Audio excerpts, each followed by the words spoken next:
कि रहर के तीन पाता, रहर के तीन पाता तीनों का छनार है, अरे तीनों का छनार है।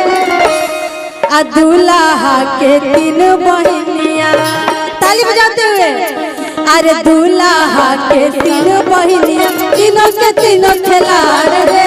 दूल्हा के तीनों बहनिया, तीनों के तीनों खिलाड़ रे। दूल्हा के रहर के तीन पाता, रहर के तीन पाता तीनों का छनार रे, तीनों का छनार रे। दूल्हा के सब बहनिया, दूल्हा के सब बहनिया, सब के सब खिलाड़ रे। दूल्हा के सब बहनिया, सब के सब खिलाड़ रे। दूल्हा के सब बहनिया।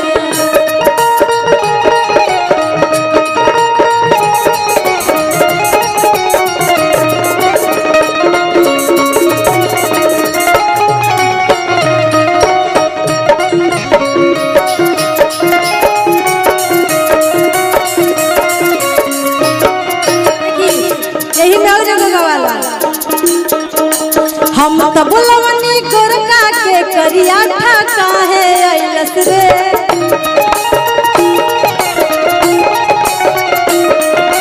हम तो बुलवनी गोरका के करिया ठाका है अइलस रे। मारबरियतिया के जूता से, मारबरियतिया के जूता से नामावा हंसौलस रे। मारबरियतिया के जूता से नामावा के जूता से।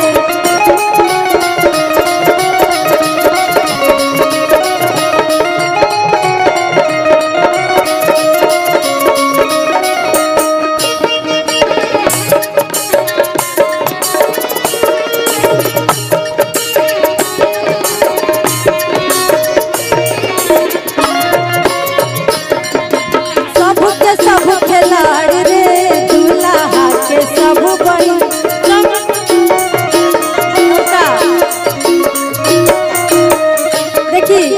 तीनों महीने के बारे में बतावल जाता, कहल जाता। एगो ही ऐसन वैसा, एगो छाटल छिनार रे। एगो ही ऐसन वैसा, एगो छाटल छिनार रे। एगो हमारा भैये के देवे पतैया, एगो हमारा भैये के देवे पतैयार रे। एगो हमारा भैये के देवे पतैयार रे। एगो हमारा रहर के तीन पाता, तीनों का छनार रे। अब दूल्हा के सब बहनिया, सब के सब खिलाड़। दूल्हा के सब बहनिया, सब के सब खिलाड़ रे। दूल्हा के सब बहनिया, सब के सब खिलाड़ रे। दूल्हा के सब बहनिया, सब के सब खिलाड़ रे। दूल्हा के सब बहनिया। ऐसे यदि केहू के गाड़ी दे दिया तो गोली चल जाए, कपार फूट जाए, केस लिखा जाए। लेकिन भोजपुरी संस्कृति में एक वैसन चाहत बा कि इतना बड़हन मंच लगा के भी माई बहिन लोग गाड़ी देला मंगल कामना खातिर, तो कितना निक लागेला। यदि गीत में गाड़ी ना गवाइल तो आदमी ऐसे कहले कि अरे मर्द हमरा के चिन्हत नहीं खेका। जैसे मान ली गीत गवा गइल केहू के राजू जी के, तो हमरा तकलीफ हो जाए कि मर्द हमार पहचान लगाता कम भइल बा, अभी गीत में गाड़ी ना गौली सले। तो भाव और भाव के साथ भोजपुरी संस्कृति में जो रसल बसल गंध बा, वो राजू भैया इतना बड़ा मंच, सब लोग के चेहरा पर मुस्कान बा। जरा दोनों लड़किन खातिर जे आपके परिवार के बाड़ी भोजपुरी माटी के बालों, जोरदार ताली बजा के आप सब स्वागत कर दी।